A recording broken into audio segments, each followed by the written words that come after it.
Bonsoir, bonsoir à tous. Je suis Marie-Émilie Vriendour, psychologue, et je vous propose tous les mercredis et jeudis soirs pendant le confinement des lives psycho sur Facebook, les Facebook du Crous notamment. Donc voilà, on va attendre un petit peu que tout le monde se connecte. Ce soir, nous allons parler d'un thème qui sera le thème de l'amitié. Donc j'espère que vous serez nombreux et nombreuses.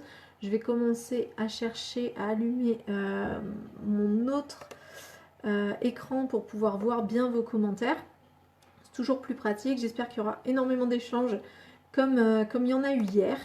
Hier, il y a eu énormément d'échanges. Donc encore une fois, merci. Merci vraiment à tous d'échanger, de partager, de me dire quand vous êtes d'accord, pas d'accord, de poser vos questions. N'hésitez pas vraiment. C'est le lieu pour ça. Hein. C'est pas des conférences avec des références bibliographiques, des choses comme ça. Le but, c'est vraiment de partager, d'échanger. Voilà, je vous amène mon expérience sur les différents sujets. Et voilà, j'espère que vous allez encore bien interagir ce soir. Bonsoir Gabriel, comment ça va? Bonsoir Sabrina. J'espère que vous allez bien. Alors je vais essayer de mettre les commentaires comme hier, c'était bien pratique. Voilà, on va attendre un petit peu que ça charge. Comment vous allez ce soir? Dites-moi un petit peu comment ça va. Ok, super. Donc a priori Gabriel, toi ça va? Au top. Donc ce soir on va parler de l'amitié. Alors c'est vraiment dans le déroulement. Ça va super et toi? Bah moi ça va super Gabriel. Un peu fatiguée ce soir quand même. Mais parce que j'ai enchaîné pas mal de consultations avec des étudiants cet après-midi. Mais voilà, je suis vraiment ravie de vous retrouver. Et j'espère que voilà, je compte sur votre énergie aussi pour m'en redonner un petit peu. Donc n'hésitez pas vraiment à m'envoyer plein d'énergie positive pour pouvoir mener à bien cette soirée, ce live, et pour pouvoir échanger avec vous. Voilà, donc ce soir on va parler de l'amitié. C'est un thème qui avait pas forcément été demandé, mais encore une fois qui découle de ce qu'on a fait hier. Vous allez voir qu'il y a énormément de choses en commun, bien évidemment. On voit en fait plus ou moins déjà des parallèles se dessiner entre les relations de couple et les relations d'amitié. On sait que c'est pas pareil, mais on sait aussi qu'il y a des choses en commun. Donc on va essayer de démêler un petit peu tout ça. Effectivement, le ressenti et le vécu n'est pas du tout le même en amitié ou dans la relation de couple, donc ça va être plutôt intéressant. J'espère vraiment que vous allez autant interagir qu'hier, c'était vraiment super. Donc n'hésitez pas. Donc je vais attendre un petit peu qu'il y ait un peu plus de personnes qui se connectent pour vraiment démarrer, mais dans tous les cas ils nous rejoindront. Alors, qui j'ai vu qui était là? Sabrina, Gabriel. Ok, est-ce que déjà on m'entend bien? Vous m'entendez bien? La lumière, c'est bon? Je fais la checklist de début de live. Dis-moi Gabriel si pour toi c'est ok, si ça saute pas et tout ça. Alors, hop, ça a l'air d'aller. Ok, donc on va commencer. Donc l'amitié, on va repartir un peu sur ce qu'on se disait hier, ça va beaucoup ressembler sur la définition. Merci Gabriel de me rassurer. Donc la définition est somme toute assez classique, c'est-à-dire que c'est deux personnes ou plus de personnes qui partagent un lien ensemble et qui pour autant est un lien qui a priori à la base est un lien de sympathie qui dure dans le temps et qui évolue vers une sympathie plus plus. Vous voyez la notion, mais il y a vraiment la sympathie à la base qui est un ingrédient de l'amitié et qu'on va retrouver vraiment comme quelque chose de prioritaire, primordial, en tout cas aux prémices de la relation d'amitié. Alors, Sabrina, pas évident d'être confinée loin de sa famille dans une résidence universitaire, mais on tient le coup. J'espère que vous aussi vous allez bien. Et ben je vais super bien Sabrina, c'est ce que je disais juste avant. Je vais super bien et j'imagine que, enfin j'espère en tout cas que les autres aussi qui regardent le live ce soir. Donc, comme je disais, donc l'amitié à la base c'est une relation qui a une base de sympathie qui évolue vers autre chose. On va ce soir parler beaucoup plus qu'hier, histoire de ne pas être trop redondant, j'ai gardé des choses pour aujourd'hui. On va parler de la notion d'attachement. La notion d'attachement, c'est vraiment une notion qui est fondamentale en psychologie. On l'attribue très souvent en psychologie à l'attachement mère-enfant, donc c'est le premier attachement, mais moi j'en parlerai bien évidemment ce soir plus sur la notion d'amitié, parce que en fait, quand deux personnes sont attachées l'une à l'autre, en fait, on va voir concrètement qu'au niveau des hormones et au niveau de leur corps, en fait, ça va dégager un certain nombre d'hormones, notamment une hormone qui est prioritaire et qui est fondamentale, qui est l'ocytocine, qui est l'hormone de l'attachement. Dans l'amitié, il y a donc cette notion d'attachement et l'ocytocine qui est là. Et donc, il y a aussi d'autres hormones qui sont les hormones reliées plus au plaisir, à la détente. Voilà, on peut avoir des hormones un peu comme ça, mais du coup, le cocktail hormonal de l'amitié n'est pas exactement le même cocktail hormonal dans votre corps que l'amour, parce que dans l'amour, il peut y avoir d'autres ingrédients, comme par exemple des hormones qui sont en lien avec, par exemple, l'excitation sexuelle. En amitié, il n'y a pas cette notion normalement d'excitation sexuelle, il y a pas cette dimension de sexualité, de sensualité. On est vraiment sur un rapport qui est asexué la plupart du temps. Ou en tout cas, quand il y a parfois des relations sexuelles, ben, des fois on change de nomenclature et du coup l'amitié devient une relation de couple ou une autre relation. Mais en tout cas, vous voyez bien que finalement, dans le ressenti et dans le cocktail hormonal dans le corps, on n'est pas sur le même cocktail, quoi. C'est comme en soirée, ben, vous avez un cocktail, un autre, c'est pas les mêmes choses. Ben là, c'est pareil. C'est-à-dire que ça ne crée pas les mêmes effets. On n'a pas une activation corporelle de la même manière. Mais dans les deux cas, que ce soit le couple ou l'amitié, on va retrouver une hormone qui est importante, comme dans la relation mère-enfant, comme dans tout type de relation où il y a de l'attachement, c'est l'ocytocine. Et ça, c'est très important à savoir parce que c'est cette ocytocine qui fait qu'on maintient le lien, même quand on ne se voit pas, qu'on peut renforcer le lien, que le lien peut baisser. Bref, il y a une activation avec l'ocytocine qui va être importante. Ok, je vois qu'il y a, ça y est, il y a des personnes qui commencent à arriver. C'est un peu plus timide le jeudi que le mercredi. Il y a une raison particulière à ça. Dites-moi les étudiants si vous avez une raison particulière à ça qui fait que le jeudi c'est toujours un petit peu plus long à arriver. En tout cas, bienvenue à ceux qui viennent d'arriver à l'instant. Vous êtes les bienvenus. On parle d'amitié ce soir et en quoi c'est important, comment ça fonctionne, quels sont les écueils de l'amitié et comment se faire des amis en général. Voilà. Mais surtout à quoi ça sert. On va surtout voir que c'est vraiment très important.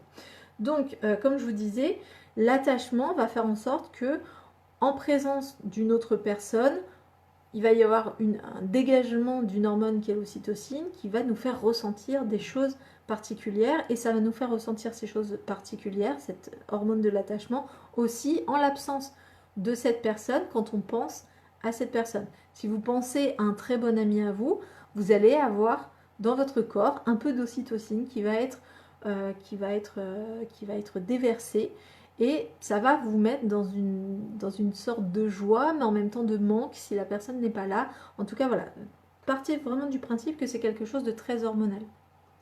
Ah, t'as du mal à te connecter Audrey, mais alors du mal à te connecter, je sais pas, c'est une histoire de connexion, c'est une histoire de... Est-ce que c'est moi qui capte mal? Dites-moi s'il y a des coupures.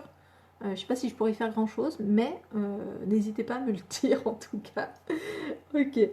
Donc, il faut savoir que l'amitié, c'est vraiment un besoin. C'est un besoin fondamental de l'être humain. J'en ai déjà parlé dans un autre live, mais le cerveau humain est un cerveau social. C'est-à-dire qu'il y a des structures dans notre cerveau qui ont pour vocation de gérer nos liens sociaux. Nous ne sommes pas des êtres asociaux. Nous ne sommes pas des êtres qui vivons seuls et qui sommes autonomes tout seuls. Dès notre naissance, nous sommes des êtres, des animaux qui ont besoin des autres de notre espèce pour pouvoir ne serait-ce que survivre. On en avait déjà parlé quand on avait parlé de la famille, quand on avait parlé des émotions. Bref, vous avez bien compris que depuis que vous êtes un tout petit bébé, vous essayez de créer du lien avec d'autres personnes pour pouvoir subvenir à vos besoins. Et l'amitié garde cette fonction-là de pouvoir subvenir à vos besoins. Il y a vraiment un côté utilitariste de votre cerveau, c'est-à-dire qu'il met en place plein de comportements et des hormones et tout ça pour faire en sorte que vous soyez en lien avec d'autres personnes parce qu'il en a besoin. On ne peut pas survivre seul. On peut survivre seul à un moment, bien évidemment. On le voit bien en confinement, hein. On survit seul quand même, un moment. Mais on est incapable en fait au niveau de notre façon de vivre ou de façon de fonctionner, de survivre vraiment tout seul. À 20h, je n'arrivais pas à me connecter. Ça vient de moi, Ok. C'était juste une histoire de connexion. J'ai mis un petit peu de temps à me connecter, effectivement, ce soir aussi. J'avais un petit souci, donc j'étais pas à 20h pile poil, j'étais à 20h02, je crois. J'avais du retard. Voilà, j'étais en retard ce soir. Voilà, toutes mes excuses, j'espère que vous me pardonnerez. J'étais un petit peu en retard ce soir pour le démarrage de la conférence. Enfin, en tout cas, du live, qui n'est pas une conférence pour le coup, qui est plus un échange. Donc, notre cerveau a besoin de créer du lien social entre les différents membres de notre espèce humaine, et ce pour plusieurs raisons. Déjà, j'en avais déjà parlé, mais nous sommes des êtres quand même relativement hyper fragiles, quand même, c'est-à-dire que nous n'avons pas de griffes, pas de dents, pas de venin, pas d'épines, pas de carapace, on n'a rien du tout, on est tout mou là, on est tout mou, on est assez vulnérable en fait, corporellement parlant, et du coup le fait de travailler ou en tout cas d'interagir avec nos congénères, avec les gens de la même espèce, en fait ça nous rend plus forts, capables plus de nous défendre, et ça nous permet du coup, grâce à l'entraide, d'accéder à des choses auxquelles on n'accéderait pas tout seul. Par exemple, construire ce bâtiment c'est impossible pour un être humain tout seul.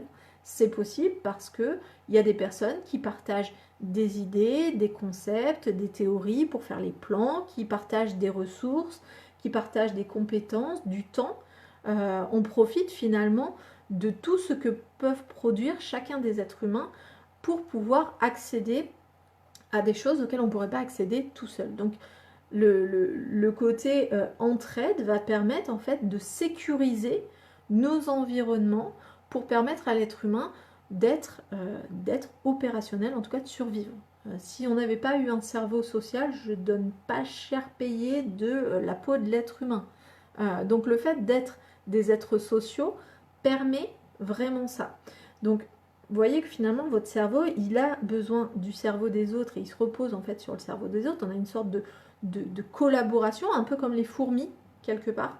Les fourmis qui collaborent énormément entre elles pour pouvoir, et qui sont organisées entre elles pour pouvoir monter une fourmilière, pour pouvoir s'organiser, pour pouvoir gérer les œufs, tout ça. Ben, nous, en fait, on fait exactement la même chose.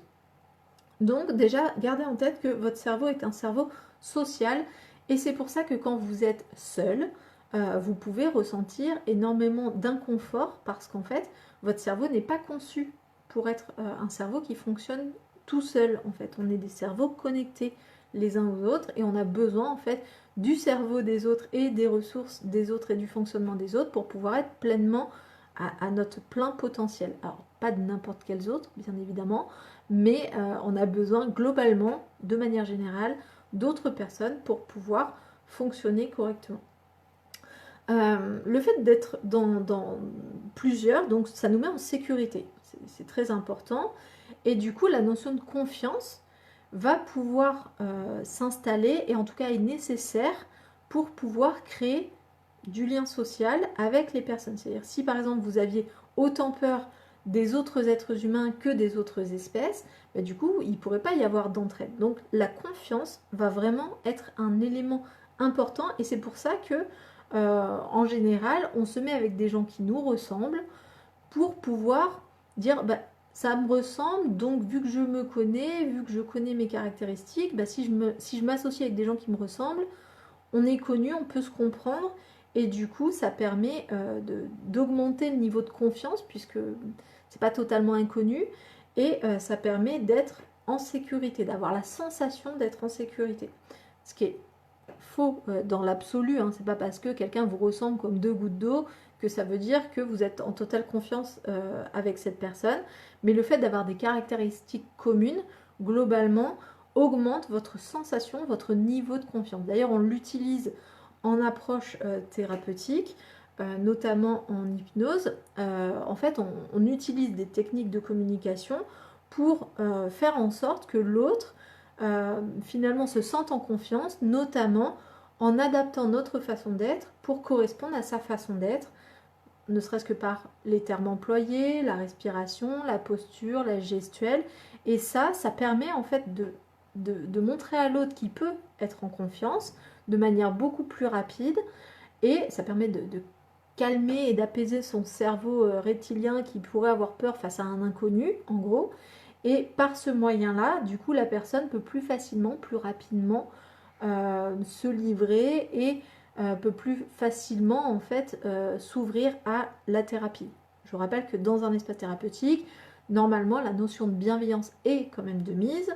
Vous êtes quand même avec des professionnels, donc c'est vrai que si vous mettez autant de temps à faire confiance à un thérapeute que ce que vous mettriez du temps dans un autre espace avec un ami ou avec quelqu'un que vous ne connaissez pas pour lui faire confiance et lui vous le livrer autant, enfin je veux dire il faudrait 70 séances pour faire connaissance quoi. Donc le principe en thérapie c'est justement d'utiliser des petites astuces de communication et d'être pour pouvoir permettre à l'autre de vraiment se sentir en confiance, même s'il le sait qu'il est en confiance puisqu'il vient quand même nous chercher et tout ça, ça permet de rassurer son cerveau un peu plus reptilien et le cerveau un peu plus profond qui a besoin aussi d'être rassuré. Alors je vois que vous réagissez, donc je vais faire une petite pause là pour voir un peu ce que vous me dites. T'as arrêté beaucoup de minutes. Je sais pas quand est-ce que t'es arrivé, Soumaya. Je ne sais pas.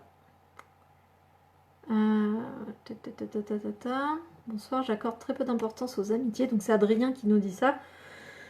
Méfiant de nature, j'aimerais me libérer plus souvent et avançant dans la vie, je me demande si je dois accorder plus facilement confiance dans les personnes que je connais et que je rencontre. Un conseil de votre part.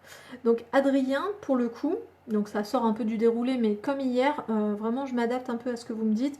Mes notes, elles sont là. Je pourrais toujours vous apporter d'autres éléments s'il y a besoin, vous inquiétez pas.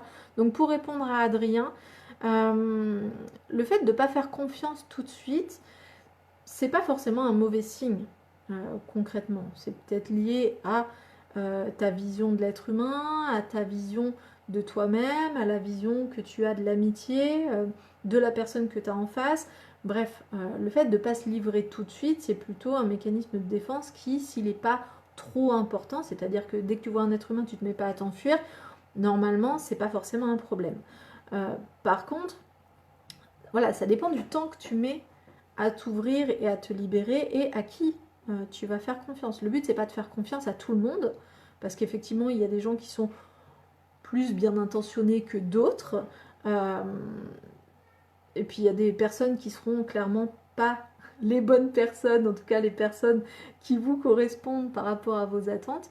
Mais clairement, pour répondre à ta question, voilà, tu voulais un conseil pour peut-être te libérer un peu plus souvent ou un peu plus facilement. Souvent, c'est de travailler sur la confiance en soi, en fait. Parce que ce qui fait qu'on se protège de l'autre, c'est que quelque part, on n'a pas confiance en soi pour pouvoir gérer au cas où l'autre soit une menace ou au cas où l'autre soit pas exactement la personne qu'on imaginait.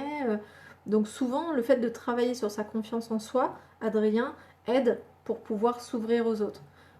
Le fait que tu te libères, enfin que tu as du mal finalement à t'ouvrir, c'est probablement un manque de confiance en toi quelque part, hein, peut-être pas très affirmé, mais en tout cas un petit manque de confiance au minimum qui fait que tu ressens le besoin de te protéger. Voilà, encore une fois, il faut voir si c'est de manière démesurée ou pas, parce que si tu racontes pas ta vie à tous les passants, finalement c'est plutôt adapté. Mais si effectivement, au bout de 6 mois, 1 an, les gens te disent bon alors, on sait toujours pas comment tu t'appelles, là ça pose quand même un problème. Donc le but peut-être pour toi, ça serait, Adrien, de peut-être travailler sur la notion de confiance en soi, la notion de savoir peut-être mieux évaluer l'autre, d'être aussi au clair avec tes attentes, on va en parler après, mais être au clair par rapport à ses attentes quand on va rencontrer des gens. Ça c'est important parce que du coup ça permet de savoir où on va, ce qu'on va pouvoir attendre d'eux, ce qui est légitime et ce qui ne l'est pas, parce que parfois il y a des personnes qui ont des trop grosses attentes dans l'amitié et du coup ça met une pression forte sur les relations d'amitié. Donc voilà, encore une fois Adrien, ta question est un peu globale, en tout cas ta première question, je ne sais pas si tu en as mis d'autres après, mais en tout cas il y a vraiment cette notion peut-être de travailler sur la confiance en soi. C'est une des bases hein, de l'amitié, hein, pour le coup. Alors je suis comme toi Adrien, ah ben du coup on va peut-être pouvoir avancer, j'étais tellement déçue en amitié que je me suis repliée sur moi-même, je suis devenue très solitaire, ma confiance je ne la donne pas facilement, voire je ne la donne jamais. Et là, entendre que l'amitié est primordiale, ça me fait peur. Ça veut dire, cela veut-il dire que j'ai un problème vu que je n'ai quasiment pas vraiment d'amis proches? En fait, c'est pas forcément... euh, Alors, encore une fois, le lien social est important. L'amitié est une forme de lien social. Des personnes peuvent très bien ne pas avoir d'amis et pour autant satisfaire leurs besoins de lien social. Par exemple, s'ils ont une famille qui est très présente, s'ils ont un compagnon ou une compagne qui est très présente, s'ils ont des collègues de boulot qui leur apportent le lien social qu'il leur faut en fait pour pouvoir se satisfaire et avoir une bonne estime d'eux-mêmes, clairement, on n'est pas obligé d'avoir des amis. Par contre, avoir des amis est une façon d'avoir du lien social. Et un lien social qui n'est pas un lien social de circonstances comme on pourrait avoir au travail où finalement quand quelqu'un part de son boulot, ben, la relation ne tient pas forcément. Là, c'est vraiment quelque chose, une relation qui va durer dans le temps. À la rigueur, j'aurais même tendance à dire qui va durer dans le temps, peu importe vos parents, peu importe votre famille, peu importe votre boulot, peu importe votre compagnon ou votre compagne, finalement, la relation d'amitié, ce qui est intéressant, c'est qu'il y a cette notion de longévité possible, un peu à toute épreuve en fait. C'est vraiment ça qui est intéressant, c'est la notion vraiment de longévité en fait, dans l'amitié. Donc, est-ce que ça veut dire que tu as un problème? Non, pas forcément si toi-même tu sens que ton besoin de lien social est satisfait. On n'a pas tous le même besoin de lien social, hein. On n'a pas tous les mêmes besoins psychologiquement parlant. On a tous besoin de lien social, mais on n'en a pas tous autant besoin et on n'en a pas tous besoin de la même nature de lien social.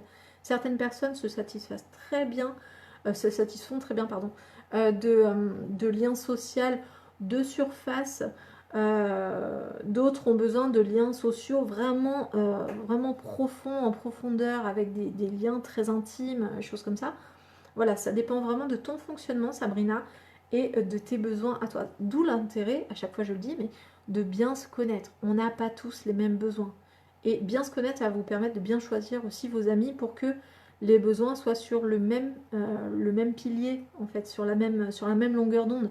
Quelqu'un qui aurait besoin d'un lien de surface avec quelqu'un qui a besoin vraiment de liens très intimes et très profonds et très poussés au niveau de la sincérité, de l'honnêteté et du dépassement de soi, bah, du coup ça marcherait pas forcément en fait. Donc non, t'as pas forcément un problème Sabrina, enfin pour le coup il n'y a que toi qui peux dire si tu ressens que tu as un problème ou pas. Si toi tu te sens bien avec cette situation, bah en fait c'est ok. Et encore une fois, le besoin de lien social peut évoluer dans le temps, dans votre vie. Il y a peut-être des moments où vous en aurez plus besoin, euh, dans des moments difficiles ou dans des moments... voilà, il y a des moments dans la vie où on a plus besoin de lien social et des moments où on en a moins besoin parce qu'on est peut-être un peu plus dans l'opérationnel, dans la construction. On est peut-être un peu plus besoin de s'en renfermer aussi, besoin d'être seul avec soi-même. Et dans ce cas-là, le lien social, on est plutôt à freiner pour qu'il soit là. Et c'est normal dans la vie, il n'y a pas de problème. Peut-être que Sabrina, tu es juste dans une phase où tu en as moins besoin aussi. Enfin, encore une fois, dans la vie, il y a des phases où on a moins besoin. Il y a des phases où moi, je voyais personne et ça m'allait bien, hein. Bon, ça n'a pas duré très longtemps. Mais ça peut arriver et c'est normal. On n'est pas des êtres linéaires, on est des êtres humains avec des émotions, avec des phases, des cycles, des périodes. Il faut vraiment être très au clair avec ça et très ok avec ça en fait. On n'est pas des êtres linéaires. On n'est pas défini, prédéterminé comme ça et on bouge pas. Non, on est en évolution. Peut-être que Sabrina, tu auras plus besoin de lien social à d'autres moments de ta vie et ça sera très bien comme ça. Bonsoir, c'était ça. Alors, hop, hop, hop. J'ai le problème exactement diamétralement opposé. Genre prêter de l'argent à des quasi-inconnus, héberger des inconnus. Ça se passe très bien la plupart du temps, ça crée même de belles amitiés. Le monde a besoin de confiance, mais parfois ça ne passe pas forcément ça ne se passe pas de la meilleure façon dans le meilleur des mondes. Et oui, pour ce cas-là, Alors je crois que c'est Soumaya, encore une fois, je me souviens plus, mais je crois que c'était Soumaya qui nous a répondu ça. Pour le coup, il y a la notion vraiment de distance, c'est-à-dire qu'on n'a pas la même façon d'être en relation avec les gens. Il y a des gens qui sont très tactiles, qui laissent facilement rentrer les gens dans leur espace intime, d'autres qui ont besoin de mettre les gens bien à distance pour justement se protéger, garder leur espace intime, garder des notions de secret, des notions voilà, notions d'intimité. On n'a pas tous le même rapport à l'intimité, donc pour le coup, c'est pas forcément un problème non plus de laisser tout le monde rentrer et de se faire des amis super rapidement, super facilement, au risque parfois d'être déçu, au risque parfois d'être trahi.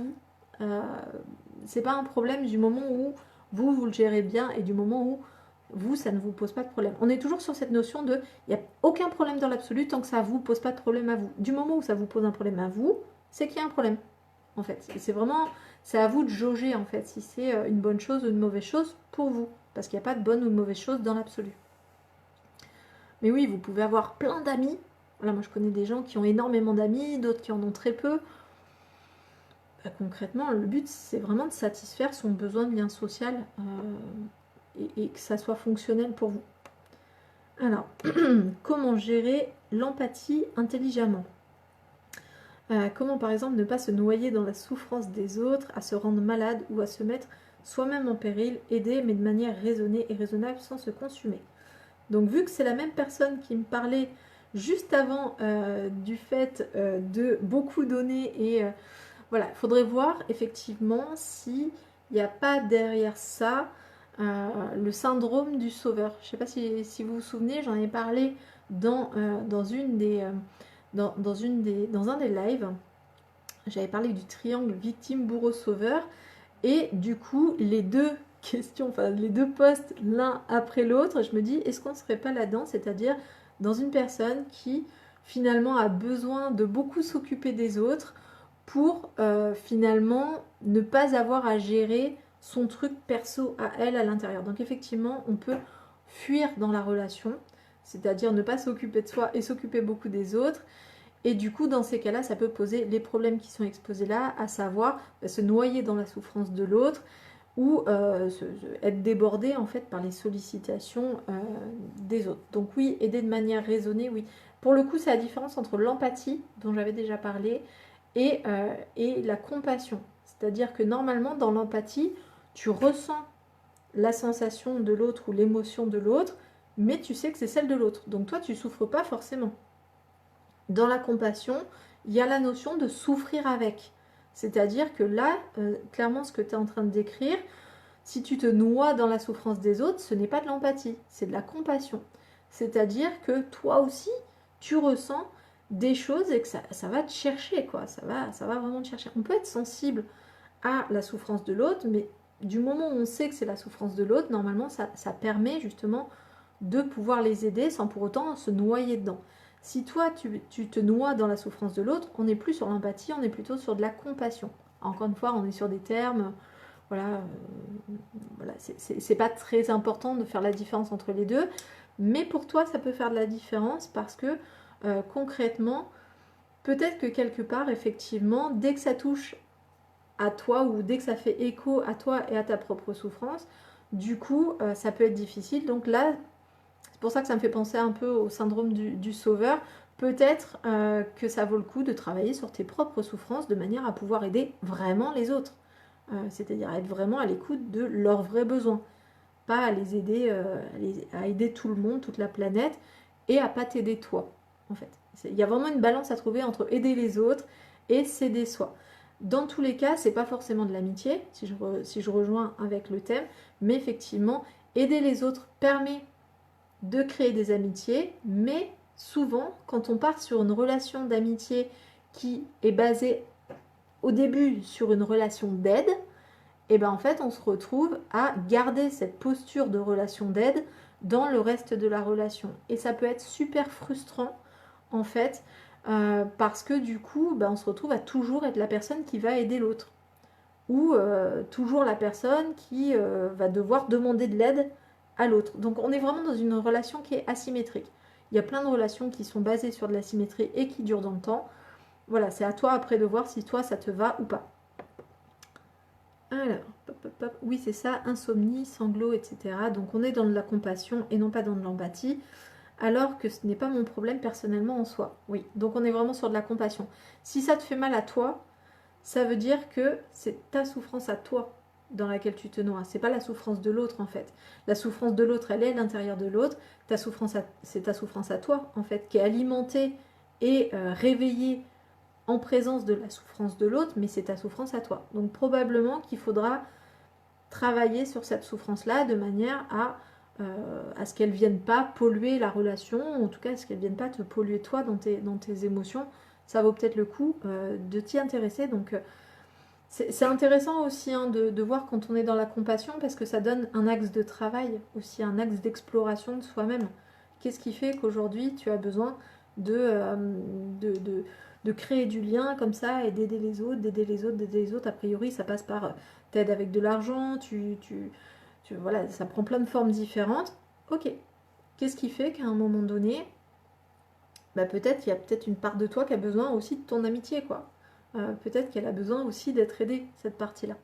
Bon, je vais pas faire de thérapie ce soir, mais en tout cas, ça donne des axes d'approche. Et pour ceux qui ressentent un peu ce genre de choses, c'est-à-dire pour qui les amitiés prennent énormément de place, ils sont capables de tout pour leurs amis, mais ils sentent pas forcément de réciprocité, demandez-vous si vous n'êtes pas juste en train de jouer au sauveur, en tout cas de vous prendre cette posture-là, pour éviter en fait de vous occuper de vos propres problèmes internes. Et encore une fois, des fois, c'est pas des gros problèmes, hein. Des fois, ça peut être un petit manque de confiance, des fois, ça peut être un besoin de reconnaissance. Voilà, le sauveur, encore une fois, il est valorisé. Donc des fois, le fait d'être le sauveur, ben, c'est aussi intéressant parce que du coup, on a l'impression d'exister, on a l'impression de... Voilà, on va en parler maintenant, mais euh, ça peut être intéressant, en fait, de creuser ça si ça te fait de la souffrance. En fait, s'il n'y avait pas de souffrance, je te dirais, bah super, enfin, je veux dire, le monde a besoin aussi de Mère Teresa et voilà, il y a besoin de gens qui sont dans le don et dans l'altruisme vrai. C'est quand même hyper rare. Encore une fois, l'altruisme sert à soi. Parce que ça nous fait du bien, parce que ça nous ressemble, parce que ça nous fait être en lien avec nos valeurs. Mais il y a toujours un rapport à soi. Alors, qu'est-ce que je lis? Audrey. Oui, bien différencier sa propre souffrance et celle des autres, pas toujours évident, c'est sûr. C'est de plus en plus évident au fur et à mesure qu'on se connaît, en fait. Moi, clairement, donc j'étais dans cette histoire de compassion aussi il y a très longtemps parce que je suis hypersensible, donc du coup les émotions, ça me connaît. Je n'ai pas fini psy par hasard, mais du coup j'ai énormément travaillé sur moi pour pouvoir justement faire la différence entre mes émotions et celles des autres. J'ai même fait des protocoles d'auto-hypnose pour pouvoir me mettre des indicateurs et reconnaître et un peu discerner ce qui appartient à moi et aux autres. Et du coup, maintenant, c'est beaucoup plus clair. Mais il y a quand même des moments où je me perds un peu dedans. Hein. Voilà, ce sont des émotions et nous sommes des êtres émotionnels. Donc tout va bien. C'est sûr que c'est pas évident. Audrey, tu as raison. Mais concrètement, ça permet quand même, en apprenant à se connaître et avec l'expérience, dans tous les cas, on apprend à se connaître. On n'a pas besoin forcément de faire une thérapie ou de l'auto-hypnose, mais l'expérience nous permet de nous connaître et ça permet en fait de voir justement les récurrences, c'est-à-dire les émotions qu'on connaît déjà. Vous savez, des fois il y a des émotions qu'on ressent et on se dit ah celle-là je l'ai déjà goûtée, je l'ai déjà ressentie, je l'ai déjà... Ça me rappelle quelque chose, c'est un truc que je connais vraiment, une sensation de déjà vu, de déjà ressenti et là vous allez savoir que c'est votre émotion en fait. Ok. Je continue un petit peu. Émilie, ça m'est arrivé de me noyer dans la souffrance de l'autre, c'est très dur, mais j'ai appris à m'en écarter et relativiser en se disant qu'on peut comprendre, mais que ce n'est pas notre problème. Et c'est très important, encore une fois, si vous vous souvenez du triangle victime, bourreau, sauveur, c'est très important parfois de pouvoir aider l'autre, et puis parfois de pouvoir justement remettre la responsabilité à l'autre pour qu'il puisse s'en sortir tout seul. Parce que tant que vous l'aidez, ça veut dire qu'il ne peut pas s'en sortir tout seul. Ça veut dire que vous ne croyez pas, vous, qu'il peut s'en sortir tout seul. Donc à chaque fois que tu aides quelqu'un, finalement, en fait, tu es en train de lui dire je valide que tu ne pouvais pas y arriver tout seul. Voilà, l'inverse est vrai aussi. À chaque fois que tu n'aides pas quelqu'un, tu valides que tu penses qu'il peut s'en sortir tout seul et parfois que tu n'as pas envie de l'aider. Enfin, voilà, c'est un peu complexe. Bon, bref. Je continue. Donc là, j'ai évoqué un point qui était intéressant, c'est par rapport, on est toujours sur la notion des besoins de l'être humain, des besoins psychiques, psychologiques. Il y a des besoins fondamentaux, alors vous aurez la pyramide de Maslow, tout ça, voilà. Mais il y a des besoins qui sont vraiment, dont on parle de plus en plus, notamment en éducation bienveillante, mais ça marche aussi pour les adultes, et y compris du coup les jeunes adultes aussi. C'est le besoin fondamental, vraiment très important, d'appartenir à un groupe, d'appartenir à un groupe quel qu'il soit, hein, ça peut être d'appartenir à la famille, d'appartenir à un couple, d'appartenir à un groupe social, d'appartenir à une nation, d'appartenir à l'espèce humaine, peu importe, mais en tout cas de ressentir qu'on appartient à un ensemble d'êtres humains. Et puis le besoin de collaborer. Ces deux-là sont vraiment très très importants et on les repère très souvent chez les enfants où ils ont besoin vraiment de sentir qu'ils appartiennent au groupe, à la famille et de collaborer. Ils ont envie de mettre la table, ils ont envie qu'on leur demande leur avis, ils ont envie, voilà, des enfants qui sont très sollicitants comme ça parfois. Mais parce qu'en fait, derrière, il y a derrière la notion d'appartenance, c'est la notion d'exister.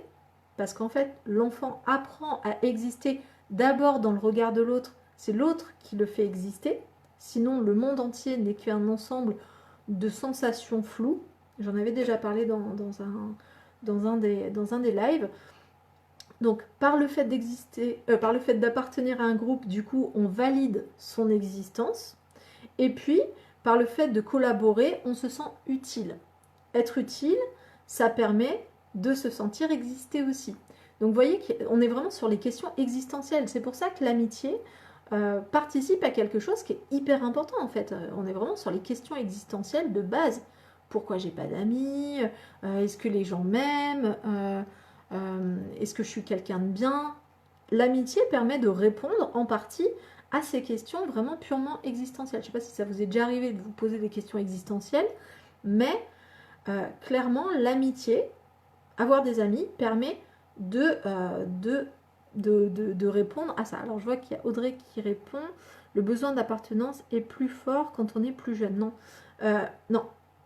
Pour le coup, c'est juste que le besoin d'appartenance va se déplacer. C'est-à-dire que avant, le besoin d'appartenance était peut-être au niveau de la famille, et puis après il va être au niveau du groupe social, par exemple des amis ou des réseaux sociaux ou je ne sais pas quoi. Et puis après peut-être que ça va être d'appartenir à un parti politique, ou alors à un groupe de rock, ou alors à une entreprise, ou alors à une nation. Voilà, il va se déplacer. Appartenir à une nation, pour un tout petit enfant, il s'en fiche. Ça n'a aucune importance pour lui. Appartenir à un groupe d'amis, peut-être que pour la personne très âgée, c'est peut-être un peu moins important que d'être dans un couple. Et là, encore une fois, je me réfère juste à l'étude que je vous avais montrée sur le partage social des émotions, qui montrait que plus on avançait en âge, plus le couple était important dans le partage social des émotions. C'est-à-dire que le couple devenait vraiment l'endroit où on allait déposer les choses les plus intimes, les plus émotionnelles, en priorité par rapport à tous les autres endroits où on pouvait avoir du lien social. Donc oui, je rejoins ton truc sur le besoin d'appartenance qui est fort, qui est plus fort quand on est jeune par rapport à la famille. Mais après, ça se transforme. Le lien à la famille reste quand même si ça fluctue. Il y a des moments où on a moins besoin de se sentir appartenir à la famille, mais en fait, ça fluctue. Et des fois, on a de nouveau besoin de ressentir qu'on appartient à la famille, même si par exemple, même si les enfants n'ont pas eu de lien avec leurs parents pendant des années, au moment par exemple du décès, eh ben, ils ont peut-être besoin d'avoir de la reconnaissance au moment du testament par exemple. Et à ce moment-là, même si appartenir à cette famille-là n'a pas eu d'importance pendant des années pour eux, en fait, on se rend compte que c'était important quand même. Et on va le voir réapparaître à ce moment-là, par exemple sur le partage des biens familiaux, sur les choses comme ça. Donc on va voir que finalement c'était toujours là. Donc le côté social dans l'amitié permet vraiment d'avoir cette reconnaissance sociale, c'est-à-dire j'existe. Si j'existe au niveau des autres, des amis, du groupe social ou peu importe, ça veut dire que j'existe. Ils viennent valider mon existence. C'est pour ça que quand on a des personnes qui n'ont plus du tout de lien social qui sont totalement isolés, et je parle pas de l'isolement qu'on ressent là avec le confinement, même si c'est déjà un peu ça, mais je parle de personnes qui n'ont vraiment pas d'amis, plus de travail, plus de famille, qui sont vraiment seuls de chez seuls, qui n'ont pas les réseaux sociaux, qui n'ont, voilà, ce qu'on peut voir parfois chez des personnes qui sont vraiment très isolées, ben en fait, c'est qu'à un moment donné, elles peuvent en venir à se demander si elles existent en fait. Et les questions existentielles reviennent à ce moment-là. Est-ce que j'existe? Est-ce que mon existence a du sens? Voilà, parce que si on n'existe pas pour le groupe, pour les êtres humains, pourquoi on existe? Et donc vous voyez que c'est très important, le lien social. Et dans les phases de dépression ou des choses comme ça, le lien social peut très facilement aider justement à recalibrer les notions de questions existentielles et à redonner un sens en fait. Oui, je suis important, oui, je peux aider des gens, oui, des gens peuvent m'aider. Enfin bref, ça permet de répondre à toutes ces questions-là en fait, l'amitié. Et ça participe vraiment à la notion, une notion qui est importante en psychologie sociale et que j'ai pas mal étudié quand je travaillais justement sur un projet qui était sur le passage à la retraite. Donc voilà, ça ne vous concerne pas encore, mais quand j'ai travaillé sur ce projet-là qui était sur l'accompagnement du passage à la retraite, bien évidemment, je suis tombée sur plein d'études qui montrent que le soutien social perçu est l'élément prioritaire qui permet d'avoir une bonne qualité de vie et une bonne santé à la retraite. Parce que si on n'a pas de soutien social perçu, ça veut dire... parce qu'on peut avoir du soutien social réel, mais si on ne le perçoit pas, et ben du coup, ça ne marche pas. On a une mauvaise qualité de vie, on a une mauvaise santé, on se dégrade beaucoup plus rapidement et les problématiques de santé viennent beaucoup plus rapidement. Donc vous voyez à quel point c'est important aussi. Ça maintient la vie en fait, quelque part, l'amitié, le lien social. Donc c'est vraiment très important. Et même à votre niveau en tant qu'étudiant, là, le fait d'être en confinement, vous devez le ressentir finalement que le fait d'être moins en lien avec vos amis, de voir moins votre copain, de voir moins votre famille, tout ça, et bien ça joue en fait et ça peut faire émerger des questions existentielles qui n'existeraient pas ou qui ne seraient pas là s'il n'y avait pas eu cette perturbation du lien social. C'est pour ça aussi qu'il y a énormément de youtubeurs ou quoi, ou des personnes qui sont très dans les réseaux sociaux, qui sont en train tous les jours de checker combien ils ont d'amis, combien ils ont de gens qui les suivent, parce qu'ils ont besoin de cette reconnaissance sociale, en fait. Alors, le problème des réseaux sociaux, c'est que ça biaise la sensation de soutien social perçu, parce que c'est pas un like qui dit quoi que ce soit sur la relation que vous avez avec cette personne. Donc il y a vraiment un biais, mais que le cerveau n'identifie pas forcément tout le temps et qui va faire croire aux personnes qu'elles sont très soutenues, qu'elles ont vraiment raison d'exister sur Terre et tout ça, alors qu'en fait, c'est pas exactement ce que la personne dit. Par contre, la personne peut dire que c'est intéressant, voilà, peut valoriser, mais elle peut aussi dévaloriser. Bon bref, je vous fais pas un truc sur les réseaux sociaux, mais on voit que c'est un peu ça qui se passe. C'est pas pour rien que Facebook appelle ça des amis Facebook. C'est parce que c'est vraiment cette notion-là d'amitié qui est recherchée. Mais on est d'accord que votre soutien social perçu n'est pas égal au nombre d'amis Facebook ou d'amis Instagram ou de followers ou de quoi que vous avez. C'est vraiment très différent. Mais le soutien social perçu est vraiment une composante essentielle de la qualité de vie, surtout à certaines périodes de vie, que sont effectivement l'enfance, l'adolescence et la période de retraite. Voilà, entre les deux, peut-être qu'on en a un petit peu moins besoin, peut-être, je suis pas sûre. Pour moi, on est plus dans une période où on diversifie ses relations et où justement on focalise sur une relation de couple ou des amitiés très fortes à ce moment-là. Et dans ce cas-là, on n'a pas forcément besoin de beaucoup d'amis, mais on peut en avoir moins, mais avec des qualités et des liens beaucoup plus forts. Ok, est-ce que vous avez des questions jusqu'à présent? J'ai essayé de répondre un peu aux questions au fur et à mesure. Ouais, non, tout va bien? Ok. Donc, hier, je vous ai dit que le couple, c'était quelque chose de déclaratif. C'est-à-dire que ça se déclare. On est en couple. Avant, on ne l'est pas forcément. Après, on l'est. Et on déclare aussi qu'on n'est plus en couple. Voilà, donc avant, on l'était.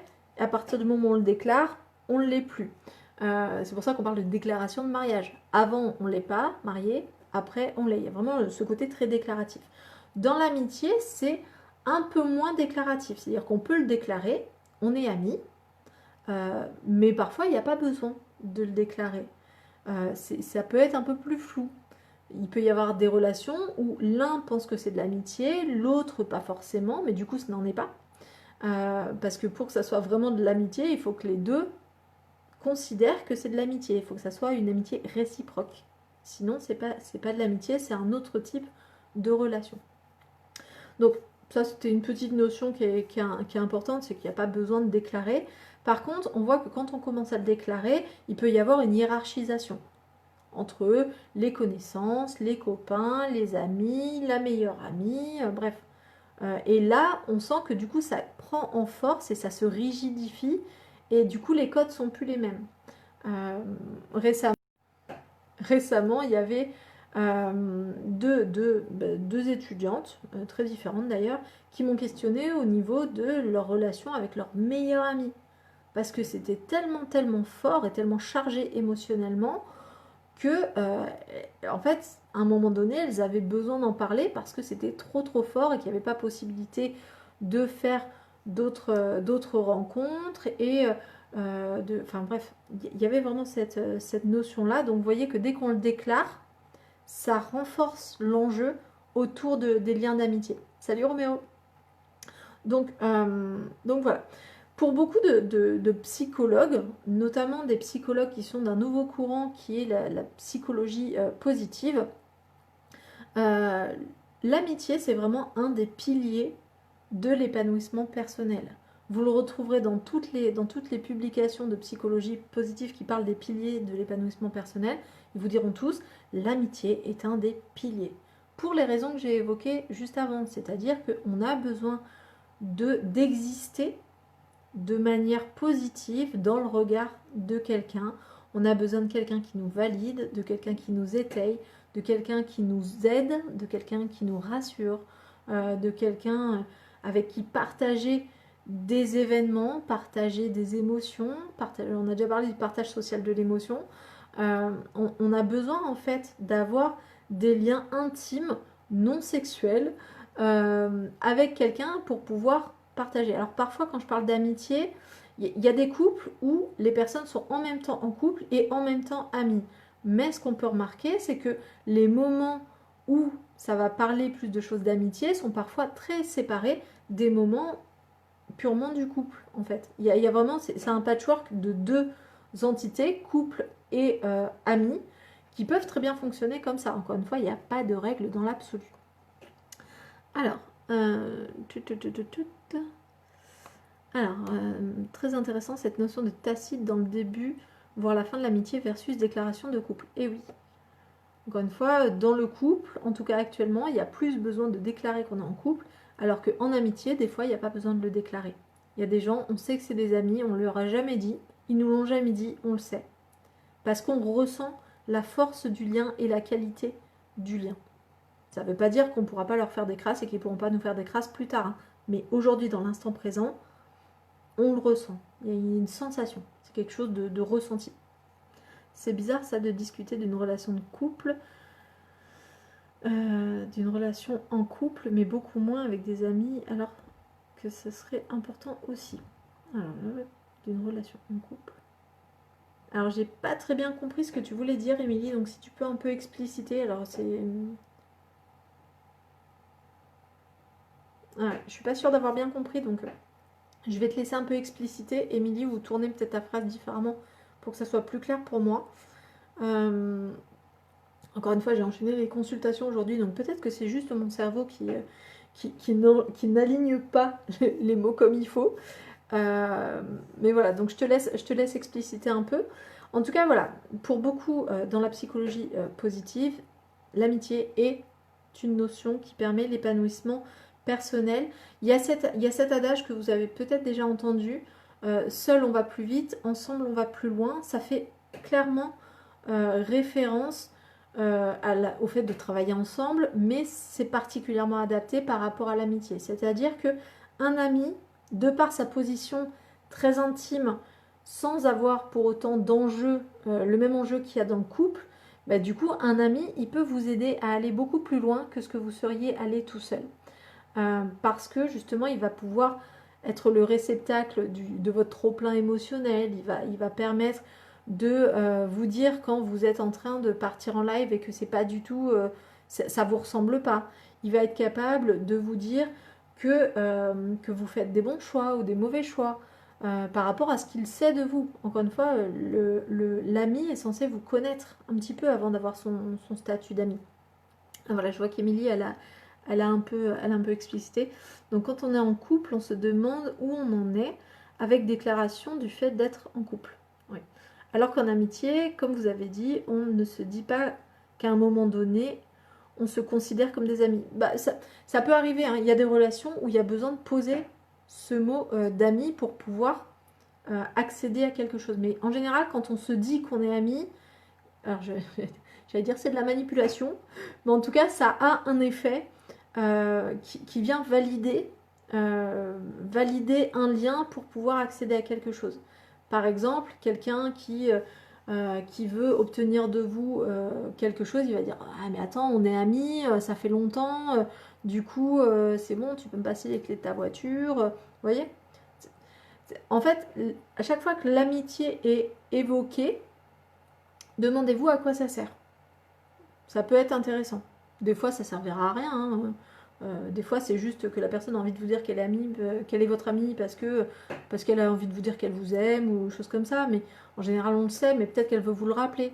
Voilà. Mais en tout cas, il y a souvent une intention derrière quand on dit qu'on est ami de quelqu'un ou quand on demande est-ce qu'on est ami. Il y a souvent il y a une stratégie souvent derrière. Pas forcément un calcul machiavélique et tout, hein. Mais des fois, c'est juste pour savoir où on en est, pour savoir si on peut se faire confiance, pour savoir si on peut partager des choses assez intimes, pour savoir si on peut compter sur son aide. Bref, il y a souvent une recherche de validation ou une recherche de validation justement pour atteindre quelque chose. Sans manipulation, ça peut servir pour améliorer la relation. Ce qui est une forme de manipulation. Encore une fois, la manipulation, je ne le vois pas du tout de manière négative. C'est juste que ça permet d'influencer, on va dire, si tu préfères le terme d'influence plutôt que de manipulation, moi c'est ok pour moi. Pour moi, les deux sont la même chose quasiment, mais en tout cas, ça permet d'influencer la relation, de l'améliorer. C'est une forme d'influence en fait. C'est-à-dire que tu fais quelque chose.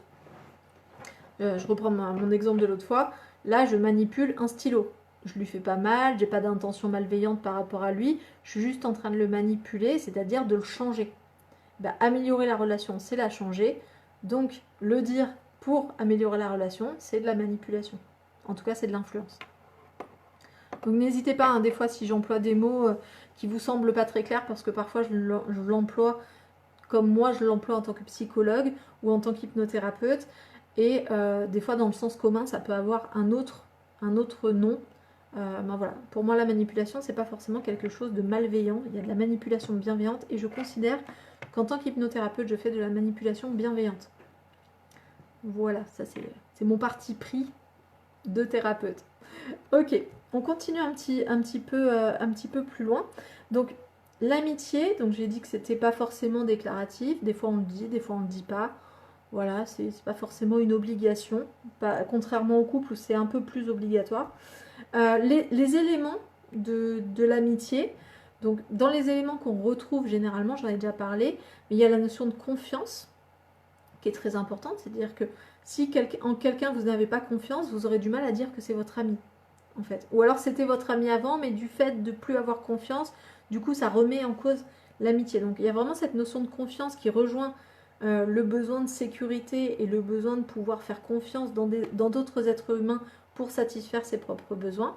Donc on rejoint la notion que je vous avais dit au tout début, la notion de plaisir, parce que des fois on a confiance dans des gens, mais pour autant on ne partage pas forcément de relations plaisantes avec eux. Et bien dans ce cas-là, on ne peut pas forcément dire que c'est de l'amitié. Parfois on peut pas, mais généralement la notion de plaisir est importante pour se dire qu'il s'agit d'amitié. C'est une relation sympathique, une relation plaisante la plupart du temps. Je ne dis pas que ça l'est tout le temps, mais il y a quand même cet ingrédient-là qu'on retrouve au moins au début et en grande majorité de la relation. La notion de partage aussi. C'est ce que je disais tout à l'heure. S'il y en a qu'un qui partage, bah, du coup, on est dans une relation asymétrique et on est dans quelque chose qui pourrait être de l'amitié pendant un temps, mais qui peut-être aura des difficultés à un moment donné, voire va exploser à un autre moment. Donc, la notion de partage est très importante. C'est-à-dire que des amis, ce sont des gens qui partagent. Qui partagent des moments, qui partagent des valeurs, qui partagent des émotions, qui partagent leurs fringues, qui partagent leurs biens, qui partagent, j'allais dire leur mec, mais pas forcément quand même, ça dépend de vos règles. Mais en tout cas, il y a la notion de partage qui est très importante et par le fait de partager, ça vient renforcer l'amitié, ça vient créer du lien. C'est parce qu'on partage des choses que du coup le lien est renforcé. C'est comme ça qu'il se crée, c'est comme ça qu'il se renforce. Le temps. Le temps est un élément hyper important dans l'amitié, c'est-à-dire que c'est difficile d'être ami avec quelqu'un qu'on voit aujourd'hui et qu'on sait qu'on ne reverra pas demain. L'amitié, c'est quelque chose qui s'installe dans le temps. Il y a vraiment cette notion-là de temporalité et de présence dans le temps. Que ce soit une présence factuelle, on se voit, ou que ce soit une présence à distance ou une présence avec des trous, c'est pas gênant. Moi, j'ai mon ami d'enfance, bah voilà, on se voit une fois tous les je sais pas combien d'années, et c'est hyper aléatoire, mais quand on se voit, on sait qu'on est amis. Ou même sans se voir, on sait qu'on est amis. Il n'y a pas de. S'il y en a une qui a une difficulté, elle peut appeler l'autre. Je veux dire, la question se posera même pas. On n'a même pas besoin de recréer du lien. C'est un peu comme si. C'est les personnes avec qui vous les voyez pas pendant une certaine période, et quand vous les voyez, c'est comme si vous les aviez quittés la veille. Ça, c'est vraiment l'effet de l'ocytocine. C'est-à-dire, ça fait des raccourcis dans le temps, et le temps peut être coupé à certains moments, ça ne change rien en fait. Et les amitiés qui tiennent dans le temps, c'est souvent ces amitiés-là. Ces amitiés où, qu'on se voit ou qu'on se voit pas, le lien est toujours aussi fort.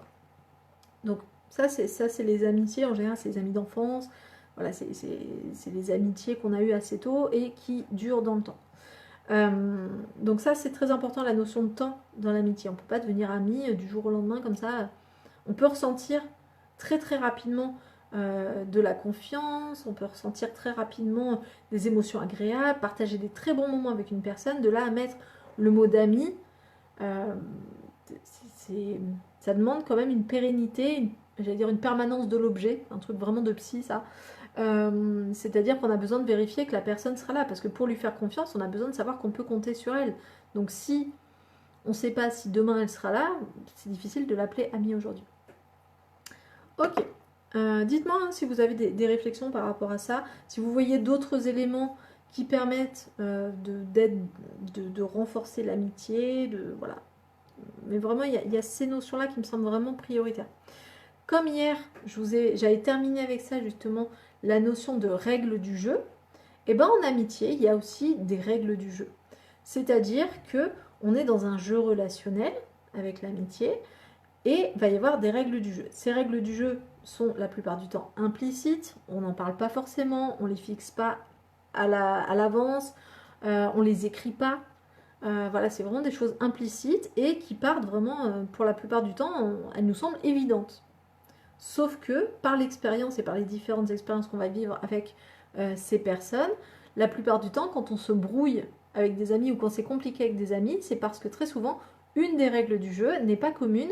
Il y a une dissonance entre les règles du jeu des deux participants ou de tous les participants. Donc les règles du jeu, elles peuvent porter sur la notion d'exclusivité. Si je suis ton ami, est-ce que j'ai le droit d'avoir d'autres amis? Quels sont les autres amis que j'ai le droit d'avoir? Parce que le thème de les amis de mes amis sont mes amis, oui, a priori, mais des fois, on peut avoir des difficultés à ce que notre ami soit ami avec des personnes qui ne nous correspondent pas ou qui ne nous reviennent pas ou qu'on déteste ou avec lesquelles on est en bisbille, quoi.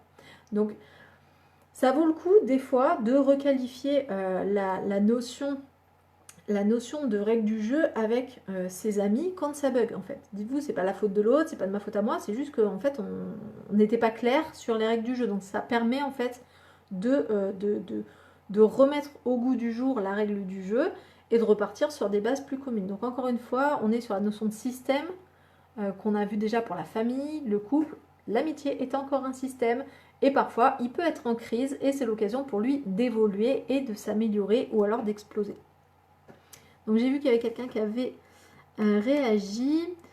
J'espère que ça durera après le déconfinement et je ne sais pas, car ce ne sera pas un vrai déconfinement, la fac et la biblio ne réouvriront pas. Et ceux d'entre nous qui sommes expatriés ne pourront peut-être pas retourner dans nos pays car aucune certitude de réouverture des frontières pour le moment. Et oui, j'ai le même problème avec le Sénégal, je ne sais pas si je pourrai y retourner ou pas prochainement. Ok. Donc moi, dans tous les cas, je vais faire une proposition au Crous pour que ça continue cet été, mais je ne peux absolument rien garantir. Je ne sais absolument pas si ça sera poursuivi, continué. Mais en tout cas, voilà. J'ai fait la demande. En tout cas, j'ai entendu ce que vous m'avez dit et j'ai fait la demande. Enfin, j'avais fait la demande il y a longtemps de proposer d'autres actions complémentaires. Mais voilà. Donc l'idée, pour moi, j'ai bien envie. Mais voilà, ça ne dépend pas que de moi. Donc je vous tiendrai au courant dans tous les cas. Donc dans les règles du jeu, j'ai parlé de l'exclusivité, j'ai parlé de je vais parler de la disponibilité. Est-ce que vous avez besoin que vos amis soient très disponibles ou finalement s'ils ne sont pas très disponibles, c'est ok pour vous? Donc ça c'est important vraiment d'être très au clair sur ça parce qu'encore une fois, ça peut être un point de dissonance entre les personnes. Si par exemple il y en a un qui travaille beaucoup et l'autre qui est au chômage, qui n'a pas trop d'activité, bah, du coup, les besoins de l'un et de l'autre en termes de lien social sont peut-être pas les mêmes. Donc, ça vaut le coup de se dire, ok, est-ce que j'ai besoin que tu sois très disponible, pas très disponible? Si à un moment donné, je te sens pas assez disponible pour moi, ça vaut le coup d'en parler. Encore une fois, il n'y a pas de règles dans l'absolu, il n'y a pas de trucs qui disent, ben voilà, quand on est des amis, alors il faut se voir au minimum 3 fois par mois, au maximum 4 fois par semaine pour pas non plus devenir une relation totalitaire. Non, il n'y a pas de règles. Il n'y a pas de règles du tout. Les règles du jeu, c'est celles que vont fixer les participants à ce jeu. Et c'est ce qui est intéressant aussi, parce que du coup, vous allez pouvoir avoir des relations amicales très différentes, des personnes avec qui vous allez avoir des relations amicales très proches, d'autres avec qui vous allez avoir des relations plus distendues, mais peut-être de meilleure qualité. Peut-être qu'avec d'autres personnes, vous allez avoir des relations d'amitié où vraiment il y a des gros enjeux de construire des trucs ensemble, puis d'autres avec lesquels vous allez juste partager des soirées sympas. Et dans tous les cas, ça pourrait être qualifié d'amitié, mais vous voyez que finalement, c'est plein de relations d'amitié différentes. Donc ça, c'est hyper intéressant. Encore une fois, comme pour le couple, dans les relations d'amitié, chaque personne amène qui elle est, son fonctionnement, son éducation, ses croyances. Et du coup, ça crée des relations qui sont uniques à chaque fois. C'est vraiment ça qui est intéressant dans le lien social aussi. Donc, l'exclusivité, la disponibilité, la communication.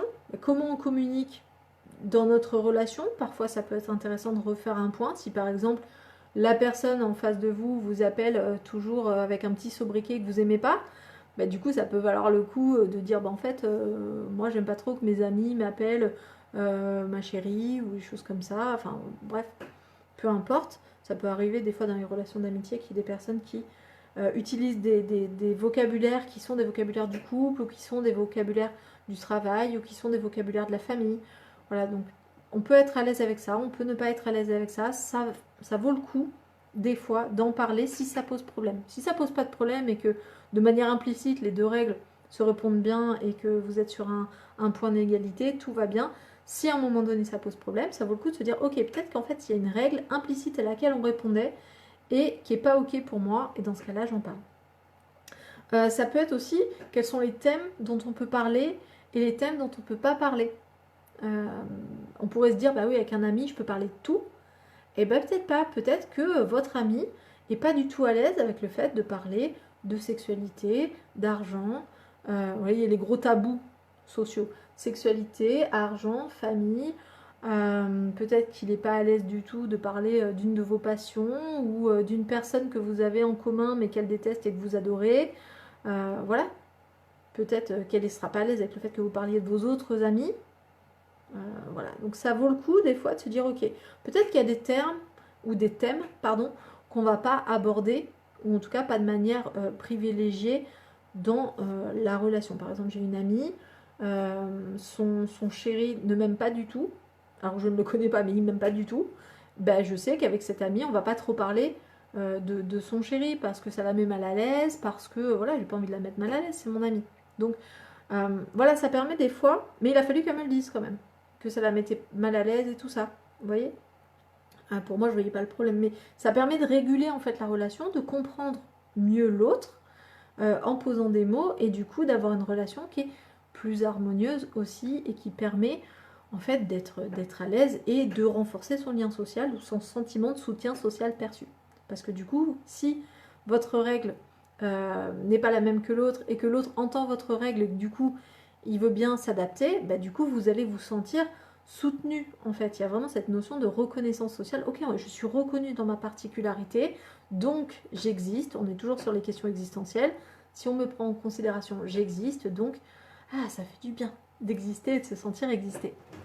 Donc, en termes de règles du jeu, il y a la notion du corps et de l'intimité. Encore une fois, il y a des personnes qui sont très tactiles, il y a des personnes qui ne sont pas du tout tactiles. Voilà, donc ça vaut le coup. Voilà, par exemple, selon le pays d'où vous venez, selon votre habitude. Je sais pas, par exemple, en Russie, on voit très souvent les amis se faire des bisous sur la bouche. En France, ça se fait pas trop. Peut-être que ça se fait dans certains milieux, pas forcément dans d'autres, j'en sais rien. Au Sénégal, par exemple, les amis hommes se tiennent par la main dans la rue. En France, deux amis hommes qui se tiennent par la main dans la rue, du coup, ça n'a pas du tout la même valeur et pas du tout la même connotation.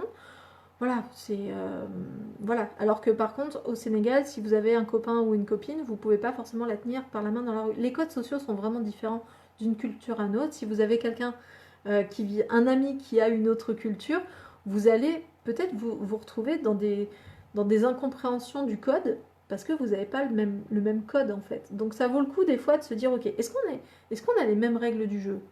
Peut-être pas. Vous voyez, il y a peut-être des trucs qui sont permis dans l'autre, dans le code de l'autre et pas dans le vôtre. Donc ça vaut le coup des fois de réguler.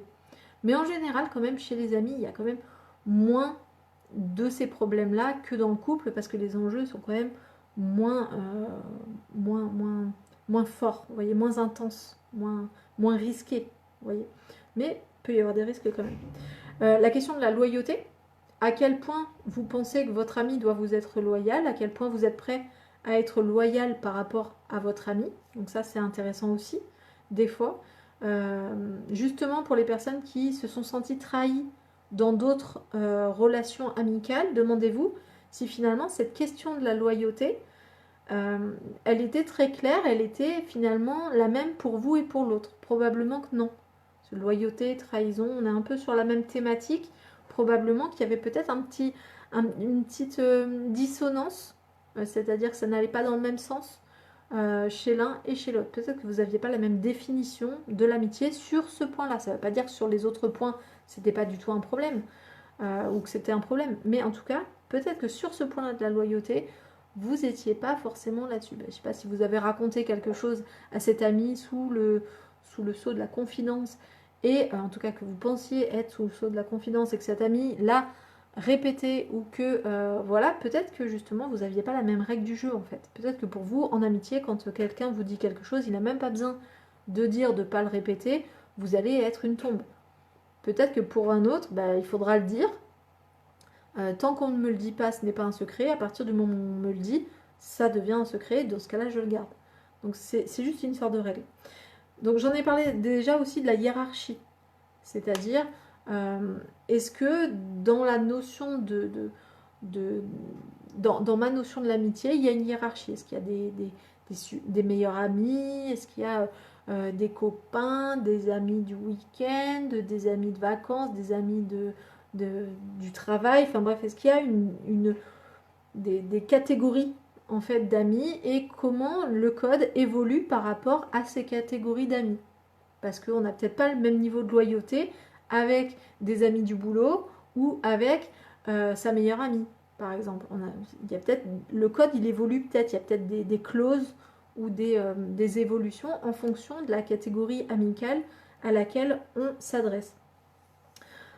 Encore une fois, là, je vous fais un rappel par rapport à hier. Bien évidemment, la relation d'amitié a eu un cycle, le cycle de l'amitié, avec une naissance. L'amitié naît. Alors, on a vu que cette naissance était plus floue et plus flexible. On ne se souvient pas forcément de la première fois où on a rencontré un ami, par exemple. Des fois, on s'en souvient, des fois, pas forcément. Ou alors, c'est pas très clair. On sait que c'était à la fac, mais on ne se souvient pas forcément de la première fois où on l'a vu. Alors que dans la relation de couple, des fois, il y a cette notion-là. Voilà, donc il y a une naissance de l'amitié, il y a la vie de l'amitié avec des péripéties, des hauts, des bas, des choses partagées ensemble et tout ça.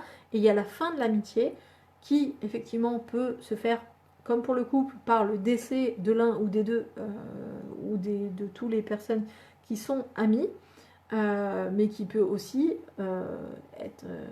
être mise à mal par le fait que chacun ressent que l'amitié est finie et du coup les personnes s'éloignent. Et donc si pour un l'amitié est finie, ça veut dire que globalement l'amitié est finie. Vous voyez ce que je veux dire sur les amitiés à deux? Ouais. Quand c'est des amitiés en groupe, quand c'est un groupe d'amis, ce n'est pas parce qu'il y en a un qui s'extrait de ce groupe que l'amitié s'arrête. Mais à partir du moment où il y a qu'une seule personne qui ressent de l'amitié, dans ce cas-là, ce n'en est plus, techniquement. Alors, on est vraiment sur du terme technique, sur de la psychologie de groupe, mais voilà, globalement, ça marche un peu comme ça. Alors, maintenant, comment entretenir vos liens d'amitié? Alors, il y a déjà des choses que j'ai dites, bien évidemment, quand j'ai parlé des éléments qui constituent l'amitié, bien évidemment, il y a des choses qui sont quand même assez évidentes. Mais voilà, je préférais les redire là-dedans parce que des fois, il y a des personnes qui ont du mal à entretenir l'amitié, qui se mettent vraiment, la rate au courbouillon. Je ne sais pas si ça se dit dans votre génération, je ne pense pas. Je pense que c'est plutôt de la génération de ma grand-mère. Mais bref, qui se prennent la tête avec comment entretenir l'amitié. Mais du coup, si je ne l'ai pas vue cette semaine, du coup, est-ce qu'on est encore amis? Elle va penser que je suis plus son amie. Elle va penser que je m'intéresse pas à elle, que ceci, que cela. Si c'est de l'amitié vraie, la question ne se pose pas, d'accord? Mais ça dépend encore une fois des règles du jeu de l'amitié. Et ça, c'est vu que c'est la plupart du temps implicite, bah, du coup, vous verrez bien si ça pose problème. Vous rééquilibrerez. En général, pour entretenir une amitié, et je dis vraiment en général parce que encore une fois, c'est modulé par vos règles du jeu, mais la notion d'honnêteté va être importante. S'exposer, dire ce qu'on a sur le cœur, être sincère, honnête, authentique. Il y a vraiment cette notion d'authenticité, c'est-à-dire que l'ami, il a accès à votre vrai vous, c'est-à-dire au diamant avec les failles et plein de facettes. Peut-être pas toutes les facettes, mais en tout cas, il a accès à plein de facettes. C'est-à-dire, il a quand même un grand pouvoir, quand même. Il a un droit d'accès à beaucoup de choses de votre personnalité. Donc, l'honnêteté, l'authenticité, la sincérité, c'est un moyen d'entretenir une amitié. Beaucoup d'amitiés se brisent parce que justement l'un ou l'autre, pardon, n'a pas été authentique ou n'a pas été vrai ou a triché, a menti sur ce qu'il voulait ou n'a pas dit ce qu'il ressentait vraiment. Bref, donc mettre à mal l'honnêteté dans la relation amicale, ça peut mettre à mal l'amitié en fait. Donc voilà. Dire merci, faire preuve de gratitude, parce que même si c'est évident que vous êtes dans la gratitude et que vous êtes content que votre ami vous ait rendu service, le fait d'être dans la gratitude vraie, c'est-à-dire aussi de dire merci et d'avoir l'attitude du merci, et on ne pense pas forcément tout le temps à dire merci à ses amis, mais le fait de dire merci de temps en temps, même si c'est de manière globale, en mode oh, mais merci franchement pour tout ce que tu m'as apporté jusqu'à présent, merci d'être mon ami, merci de partager ces moments avec moi, merci d'être là quand j'en ai besoin. Mais de temps en temps, de le dire, ça fait du bien. Ça fait du bien et la gratitude vient renforcer les liens d'amitié. Alors je dis pas de dire merci à chaque fois que la personne vous donne un truc, hein, parce que encore une fois, il y a peut-être pas besoin en fait, ça dépend de vos règles du jeu. Mais de temps en temps, avoir un vrai sentiment de gratitude qui vous envahit et pouvoir le partager à l'autre, c'est vraiment des beaux moments d'amitié quand on se remercie d'être là, juste d'être là, pas forcément de faire quelque chose, mais d'être là, d'exister. franchement, c'est chouette. Je sais pas, la dernière fois que vous avez dit merci à votre meilleur ami d'exister, c'était quand? Pas parce qu'il vous avait fait un truc, pas parce qu'il vous avait fait plaisir, pas parce que... voilà, mais juste d'être là, en fait, de faire du bien à votre vie, en fait. Donc, vraiment, demandez-vous cette gratitude-là, à quel moment vous l'avez mise la dernière fois, si vous avez envie de la mettre, si vous la ressentez. La gratitude, c'est vraiment quelque chose qui se travaille. En développement personnel, comme en... Je sais pas, il y a des mouvements un peu... par exemple, le mouvement bouddhiste, on travaille beaucoup sur la gratitude aussi. Euh, il y a peut-être il y a pas mal de religions aussi qui travaillent sur cette histoire de gratitude, de dire merci. Alors en général, c'est merci par rapport au Dieu qui correspond à la religion. Mais cette notion de gratitude, c'est vraiment quelque chose qui est hyper intéressant. Parce qu'on est clairement, purement dans la pensée positive. C'est-à-dire que on valide ce qui est là. On valide ce qui est là et on est heureux pour ce qui est là, en fait. On n'en demande pas plus, on n'est pas dans le reproche, on est juste en train de dire merci pour ce qui est là. C'est Thanksgiving, quoi. C'est le sens premier de Thanksgiving, c'est la gratitude. Donc c'est vraiment... c'est dommage d'ailleurs qu'il n'y ait pas Thanksgiving pour les amis, je trouverais ça super chouette. Mais d'avoir une attitude de gratitude, ça va faire du bien à l'autre, mais avant tout, ça va vous faire du bien à vous, parce que la gratitude, c'est hyper agréable à ressentir quand on la ressent vraiment. Des matins où vous allez vous réveiller en vous disant oh, mais merci, merci d'être présent dans ma vie, et vous vous le dites à vous-même, hein, parce que vous êtes votre meilleur ami hein, aussi, vous êtes votre pire ennemi aussi, probablement à des moments, mais vous êtes aussi votre meilleur ami, comme quoi on peut être les deux dans une même personne. Donc, pour le coup, la gratitude, faire preuve de gratitude avec vos amis va renforcer vraiment clairement le lien, d'autant plus que vous le ressentez vraiment, d'autant plus que c'est sincère. Porter une attention à l'autre va être très important, c'est-à-dire que l'amitié, c'est pas que dans un sens, c'est-à-dire que aussi s'intéresser à l'autre, ses passions, même s'il n'a pas le même métier que vous, peut-être d'avoir une petite attention sur quel métier il fait, est-ce que ça l'intéresse, est-ce que voilà, de poser des questions en fait. C'est pas forcément une attention, faut pas forcément se forcer. L'amitié, ça se force pas. Mais de temps en temps, poser quelques questions pour voilà, se tenir au courant. Voilà, c'est pas faire une enquête sur la vie de l'autre ou être intrusif, c'est juste finalement s'intéresser à l'autre. Mais en même temps, je pars du principe que si l'autre ne vous intéresse pas, est-ce que c'est vraiment votre ami en fait? Ou est-ce que ce qui vous intéresse, c'est juste ce qu'il vous donne? Dans ce cas-là, est-ce qu'on est dans une amitié telle que vous avez envie de l'avoir? Voilà, je pose juste des questions, vous répondrez hein, tout seul dans votre coin. La notion de bienveillance est quelque chose de très important dans la relation d'amitié, tout comme dans la relation thérapeutique d'ailleurs, tout comme dans toutes les relations, j'aurais envie de dire, mais bon, je suis psy, donc moi j'aimerais qu'il y ait de la bienveillance partout, mais voilà, la bienveillance c'est vraiment le fait de vouloir le bien et de veiller à ce que l'autre soit bien aussi, de faire attention, de protéger. Si on a quelque chose à dire à l'autre, on va le faire avec bienveillance, c'est-à-dire qu'on ne va pas lui balancer dans la tronche.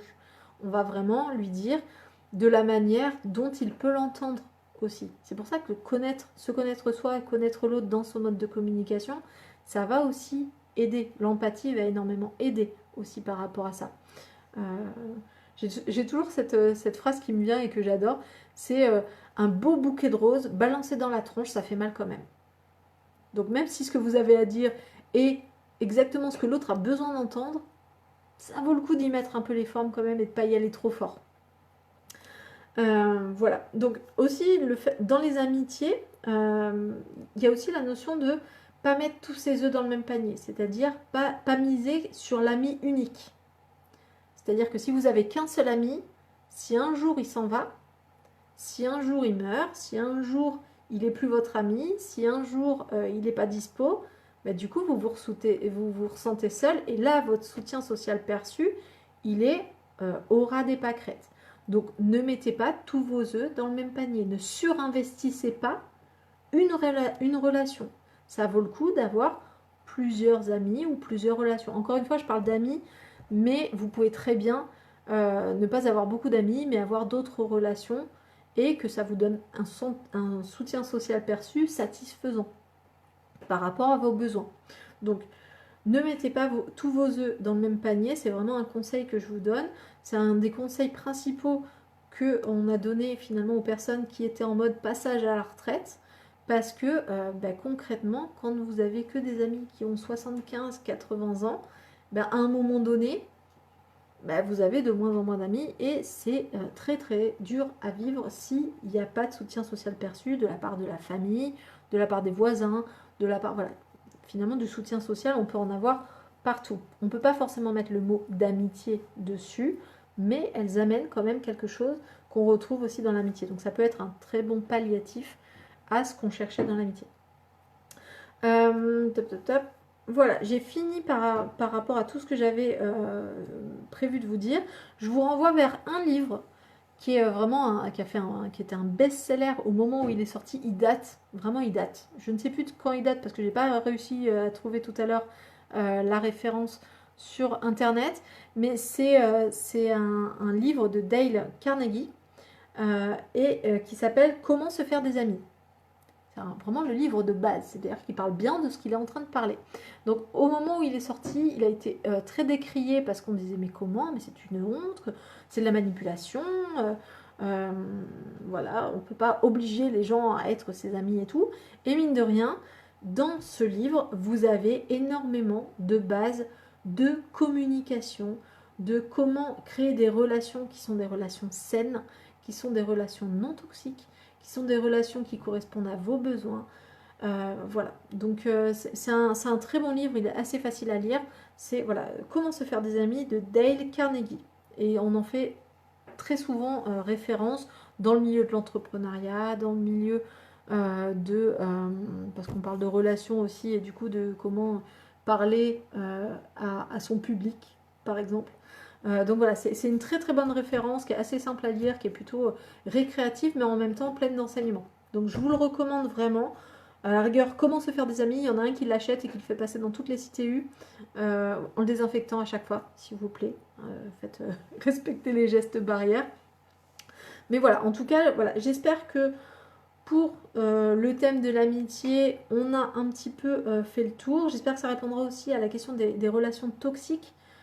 Encore une fois, les relations toxiques, très souvent, c'est des personnes qui ne connaissent pas leurs besoins et qui, du coup, ont du mal à les faire valoir dans la relation amicale. Et du coup, il y a souvent cette notion-là à mettre au clair. La relation est toxique parce que vous la laissez être toxique et vous avez participé quelque part à la toxicité de la relation. Je ne parle pas des relations avec un pervers narcissique, ce qui est autre chose. Mais dans les relations toxiques, vous avez votre part de responsabilité. On est dans la relation, c'est-à-dire c'est 50-50. Vous avez 50% de responsabilité dans la relation, l'autre a 50% de responsabilité. Si ça se passe mal, vous pouvez faire valoir vos 50% et rectifier encore une fois ce qui ne va pas. Mais en général, quand on est ami avec quelqu'un, c'est qu'on lui reconnaît des qualités.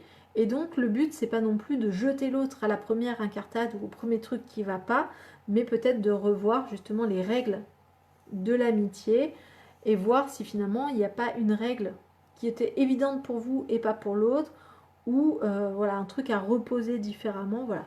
L'amitié, c'est important. Encore une fois, les liens sociaux, clairement, de qualité, sont importants. Donc, n'hésitez pas à vous faire des amis. Et pour se faire des amis, il suffit déjà d'aller à la rencontre des gens et de vous ouvrir un petit peu, de prendre le temps aussi, de voir un peu les personnes sous différentes facettes, si ça vous correspond, si ça vous correspond pas, si vous avez des atomes crochus, si vous avez des passions en commun. C'est ça en fait qui va nourrir aussi les liens sociaux entre vous, parce que ça va vous permettre de partager des expériences.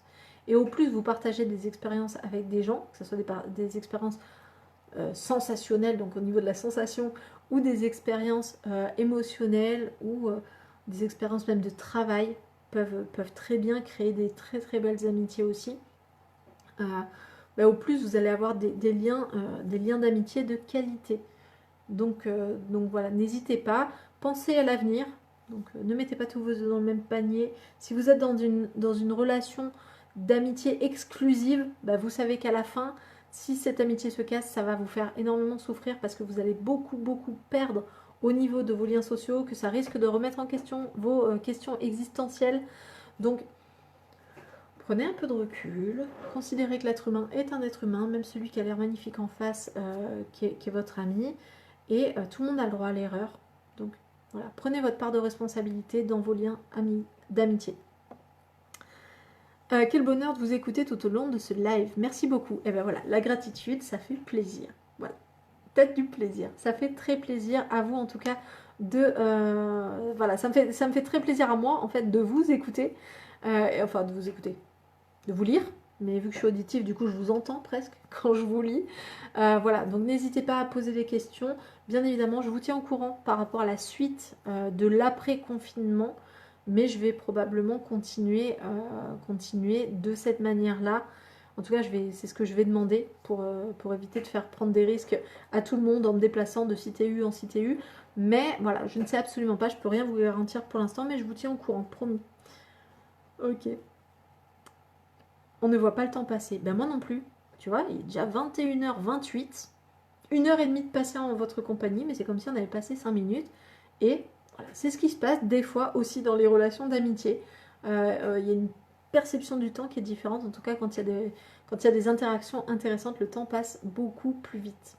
Ok, alors est-ce que vous voulez les thèmes que j'ai choisis pour la semaine prochaine? Est-ce que ça vous intéresse? Oui, non? Dites-moi. Je vous les donne quand même. Du coup, je me suis basée sur... j'ai relu un peu les commentaires qui avaient été faits hier sur les relations de couple. Et du coup... ok, c'est gentil d'envoyer des mails pour demander la suite. Ok, je vous donne les trucs de la semaine prochaine. Alors, les thèmes de la semaine prochaine, du coup, on reste dans l'histoire de la relation de couple. Donc, on va parler mercredi donc, de la vie de couple, vraiment, parce qu'on a beaucoup insisté sur comment on rencontre, le concept de bonne personne, des choses comme ça. Donc, on parlera vraiment de la vie de couple, de la notion de jalousie. Donc ça sera mercredi. S'il y en a qui sont jaloux, mercredi, ça devrait être pour vous un moyen justement de sortir de cette sensation-là qui vous pourrit l'existence dans le couple, mais qui vous pourrit surtout l'existence à vous, en fait. Donc on parlera de la notion de jalousie mercredi, de la vie de couple, de l'épanouissement de chacun dans le couple, parce que ça rejoint un peu. On évoquera bien évidemment la question de la sexualité, puisqu'on sera dans vraiment la vie de couple quand on est en couple. Et jeudi, je vous propose de parler de la fin du couple, c'est-à-dire de la rupture. Comment on gère une rupture, comment on sait que c'est la fin, comment annoncer à l'autre que c'est fini ou comment recevoir l'information que c'est fini. Voilà, je vais essayer de vous faire un petit check par rapport à la notion de rupture jeudi. Donc, mercredi, vie de couple et jeudi, rupture.